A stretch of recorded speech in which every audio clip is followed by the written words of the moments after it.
ایرانی صدر Ebrahim Raisi کا لاہور پہنچنے پر پرتپاک استقبال۔ ایئرپورٹ پر وزیر اعلیٰ پنجاب نے خوش آمدید کہا، صوبائی بسرا سے تعارف کرایا۔ ایرانی صدر نے مزار اقبال پر حاضری دی اور فاتح خوانی کی۔ ایرانی صدر آج کراچی کا بھی دورہ کریں گے۔ استقبال کی تیاریاں مکمل، شہر بھر میں خیر مقدمی بینرز لگا دیے گئے۔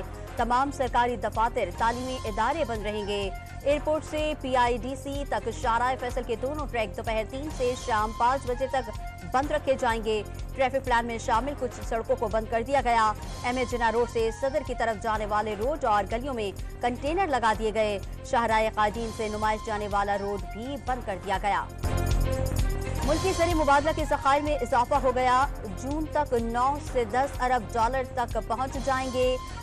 IMF اسی ماہ کے آخر میں قرض جاری کر سکتا ہے۔ وزیر خزانہ محمد اورنگزیب کا اسلام آباد میں تقریب سے خطاب۔ امریکہ نے ایران سے تجارت کے خواہش مند ممالک کو پابندیوں سے خبردار کر دیا۔ تجارتی معاہدوں پر غور کرنے والوں کو ممکنہ پابندی کا سامنا کرنا پڑ سکتا ہے۔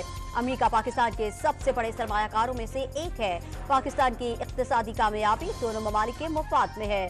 شراکت جاری رکھنے کے منتظر ہیں۔ ترجمان امریکی محکمہ خارجہ میتھیو ملر کی پریس بریفنگ۔ پاک ایران تجارتی حجم 10 ارب ڈالر تک بڑھانے پر اتفاق، مشترکہ اقتصادی زون بنانے کا بھی معاہدہ۔ دہشت گردی تنظیموں پر پابندی لگانے کا فیصلہ، اسمگلنگ کی روک تھام کے لیے تعاون بڑھایا جائے گا۔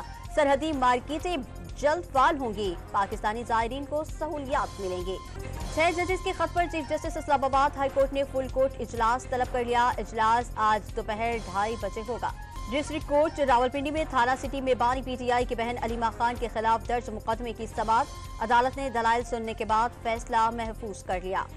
لاہور کے مختلف علاقوں میں گرج چمک کے ساتھ موسلا دھار بارش، سڑکوں پر پانی جمع ہو گیا۔ مغربی ہواؤں کا سلسلہ کل رات پاکستان میں داخل ہوگا۔ بلوچستان اور خیبر پختونخوا میں بارش اور شہلا باری کی پیش گوئی۔